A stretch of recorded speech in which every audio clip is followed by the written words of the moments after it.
Discipline میں آ جائے گا، نظم میں آ جائے گا۔ اگر اندر اتباع نہیں ہے تو تیرا ظاہر بھی درست نہیں ہو سکتا، اور ظاہر اگر تیرا درست نہیں ہے تو اتباع بھی تجھے حاصل نہیں ہو سکتی۔ یہ جسم و روح کی مانند ہے، اور جسم سے جب روح نکل جائے، اتباع روح ہے اور اطاعت جسم ہے۔ اتباع روح ہے اور اطاعت جسم ہے۔ اتباع نظر ہے اور اطاعت آنکھ ہے۔ اتباع ذائقہ ہے اور اطاعت زبان ہے۔ اتباع شعور ہے اور اطاعت عقل ہے، اور اس کے بغیر یہ دونوں لازم و ملزوم ہیں۔ اور ضروری ہے کہ میں اطاعت بھی آپ کو سمجھا چکا ہوں کہ کیا ہے، اور اتباع بھی سمجھا چکا ہوں کہ وہ کیا ہے۔ اب ذرا اگلی باتیں آپ کو سنا رہا ہوں۔ ایک شرک، دوسرے والدین کی حق تلفی۔ ماں باپ کے نافرمان کو کبھی اللہ لفٹ نہیں کراتا۔ ماں باپ کی نافرمانی انسان کو ذلت کی اتھاہ گہرائی میں ڈال دیتی ہے۔ وہ مردہ کبھی دل زندہ نہیں ہو سکتا جس دل کو ماں باپ کی نافرمانی نے مار دیا ہو۔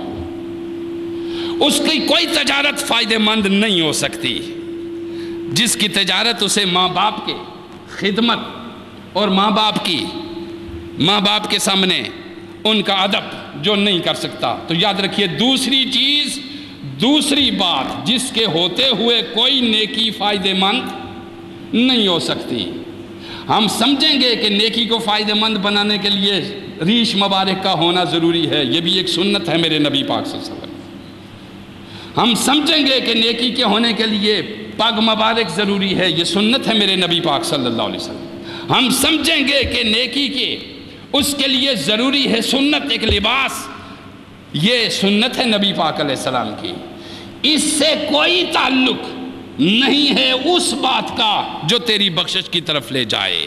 میرے رسول کا فرمان بڑا زبردست ہے۔ آپ نے فرمایا والدین کی حق تلفی، ان کو ان کا حق نہ دینا، ان کو ان کی عزت نہ دینا، ان کو ان کا مقام نہ دینا، ان سے محبت سے پیش نہ آنا، ان پہ شفقت سے پیش نہ آنا، ان کے احترام سے پیش نہ آنا۔ تو زندگی بھر نیکیاں کرتا رہے، وہ تیری ساری نیکیاں ایک گاربیج کا ڈھیر ہیں، ان کی کوئی حیثیت نہیں۔ یہ بات بھی آپ کو یاد ہو گئی کہ وہ نیکی جو کرتے رہو مگر وہ فائدہ نہ دے، اس میں دوسری چیز والدین کی نافرمانی ہے۔ ہم میں سے کثیر تعداد لوگ گھر سے فرار حاصل کر کے، میں نے بڑی بڑی گدیوں پہ مجاور بنے ہوئے دیکھے، اور بڑے بڑے تبلیغی مراکز میں ماں باپ کی خدمت سے بھاگے ہوئے اور دعوت و تبلیغ کے مراکز میں نے دیکھے۔ یہ اللہ کی بغاوت کر کے شیطان کے مجمع میں جا بیٹھتے ہیں۔ اللہ جو فرما رہا ہے اور اس کے رسول جو فرما رہے ہیں، اس سے ہٹ کے تم ہر دعوت اور ہر تبلیغ اور ہر پیغام دینے والے کو چاہیے ہے کہ وہ ماں باپ سے ان کی اولادوں کو پوچھ کر ان کی خدمت کر کے پھر لے جائے ان کو۔ اور اگر ماں باپ بیمار ہیں اور ان کو چھوڑ کر تم کسی کو حج پہ بھی لے جاؤ، پروردگار اس حج کو قبول نہیں کرتا تو تیری تبلیغ کیا فائدہ دے گی؟ نعرہ تکبیر، نعرہ رسالت، علماء حق قبلہ شاہ صاحب۔ تو میری بات یاد رکھیے، حقائق ہیں جن حقائق پہ میری زندگی چل رہی ہے، یہ ایکسپیریمنٹ ہیں جو میری لائف میں داخل ہیں، یہ وہ تجربات ہیں جو میری زندگی میں داخل ہیں۔ میرے ماں باپ اگر مجھ پہ مہربان ہیں تو وہ میرے خدا کی رحمت کو میرے لیے حاصل کر سکتے ہیں، وہ رزق کو آسمانوں کے دروازے توڑ کر لا سکتے ہیں، وہ بگڑی ہوئی میری قسمت کو اور تقدیر کو بدل سکتے ہیں، کیونکہ یمحو اللہ ما یشاء و یثبت عندہ ام الکتاب۔ میری ماں میرے لیے جنت کا مرکز ہے، میرا باپ میرے لیے عزت کا محور ہے۔ سو لوگوں یاد رکھو، اللہ جو کہہ رہا ہے وہ سنو، رسول جو فرما رہے ہیں وہ کرو۔ فرمایا کہ یہ چیزیں موجود ہیں تو کوئی نیکی قبول نہیں ہوگی۔ پھر فرمایا قتال فی سبیل اللہ سے فرار، جب اللہ کے راستے میں جہاد کی کال دے دی جائے، ایک سرکاری طور پہ ایک سٹیٹ پہ دشمن نے حملہ کر دیا اور دشمن ملک کی عزت سے اس ملک کے عوام کی ناموس سے اور اس کی بہو بیٹیوں کی عزت لوٹنے سے گریز نہیں کرے گا. لہذا ضروری ہوا میرے رسول اللہ صلی اللہ علیہ وآلہ وسلم نے ارشاد فرمایا کہ جب جہاد تمہارے اوپر فرض ہو جائے. جہاد کس کو کہتے ہیں کہ دشمن تمہاری آئینی، تمہاری قانونی، تمہاری اخلاقی، تمہاری زمینی سرحدوں کو پھاند کر اندر آ گیا، تمہارے سورسز پہ، تمہارے ریسورسز پہ، تمہاری عزت پہ، تمہارے حقوق پہ پامال کرنے کے لیے وہ ڈاکہ ڈالنے لگا. اب میرے رسول نے فرمایا کہ ایسی موقع پہ تم تو کسی طرف جارحیت کر کے نہیں جا سکتے، مگر جارح جب تمہارے اندر آ پہنچا پھر غیرت مند ماؤں کے بچوں کا کام یہ ہوتا ہے کہ اس کو ایسا سبق سکھاؤ کہ اس کی کئی پشتیں یاد رکھیں. یہ ارشاد فرمایا میرے رسول نے صلی اللہ علیہ وآلہ وسلم کہ تم کسی کے در پائے مت ہونا.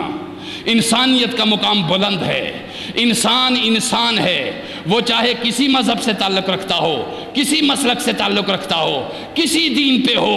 تمہارے نزدیک انسانیت کا احترام فرض ہے، لیکن کوئی اگر تم پہ چڑھ دوڑے تو پھر اس کو ایسا سبق سکھاؤ کہ تمہاری طرف آئندہ آنا تو درکنار رہا، سوچ بھی نہ سکے آنے کا.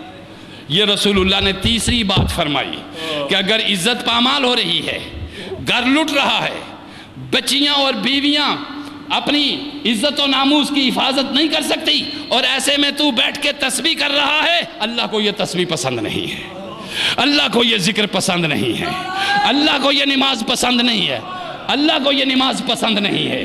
ایسے میں تو حج کو چل پڑے، اللہ کو یہ حج پسند نہیں ہے. ماؤں، بہنوں، بیٹیوں، قوم، ملک، اس کی سرحدوں کی حفاظت کرنا. جب دشمن تیرے اندر کود جائے اس وقت تجھ پہ ساری چیزیں چھوڑ دینا فرض ہے، حتیٰ کہ نماز کو بھی مؤخر کر دینا فرض ہے اور جہاد پہ چلا جانا واجب ہے. آپ کو سمجھ آئی؟ یہ حقائق جو ہمارا کتاب ہماری بیان کر رہی ہے، یہ ہماری زندگی میں نہیں ہے. ہماری زندگی ان سے ہٹ گئی ہے. ہم اٹکل پہ کام لے رہے ہیں، ہم رائے سے کام لے رہے ہیں، ہم اپنی سوچ سے کام لے رہے ہیں، اپنی فکر سے کام لے رہے ہیں، اپنی ہی ایک نئی سوچ پیدا کر رہے ہیں. تو یہ حضور علیہ السلام نے فرمایا شرک فی اللہ، اس کے ہوتے ہوئے کوئی نیکی قبول. شرک سے ہم توبہ کرتے ہیں، 1000 بار توبہ کرتے ہیں. اگر ہم شرک کی تعریف نہیں جانتے، ہم صرف اتنا کہہ دیتے ہیں پروردگار ہم زیادہ تعریف توحید کی نہیں جانتے، جس خدا پہ تیرا حبیب ایمان لایا ہم اسی خدا پہ ایمان رکھتے ہیں، اور وہ جیسا ہے ہم اسی پہ ایمان رکھتے ہیں، اور جو اس نے کہا ہے ہم اس پہ ایمان رکھتے ہیں، جو اس کا حکم ہے وہ ہماری سر و چشم پہ ہے. اور پھر شرک کی اگر گہری تعریف ہم نہیں جان سکتے، ہم اتنا کہہ سکتے ہیں کہ پروردگار عالم ہمارے نبی نے جس کو شرک کہا ہم دل و جان سے اس کی مذمت کرتے ہیں. ہماری روح، ہماری نسلیں اس سے دور ہیں. ہم ایسا عمل کبھی نہیں کرنا چاہتے جو شرک کہلائے اور ہماری نیکیوں کو پامال کر دے.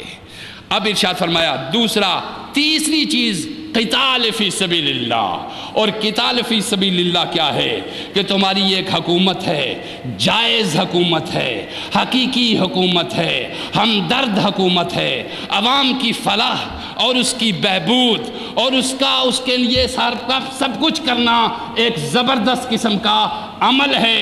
ایسے وقت میں وہ حکمران جب کہے کہ دشمن آ گیا ہے اندر، اب اس کو نکالنا مملکت کے وارثوں تمہاری ذمہ داری ہے.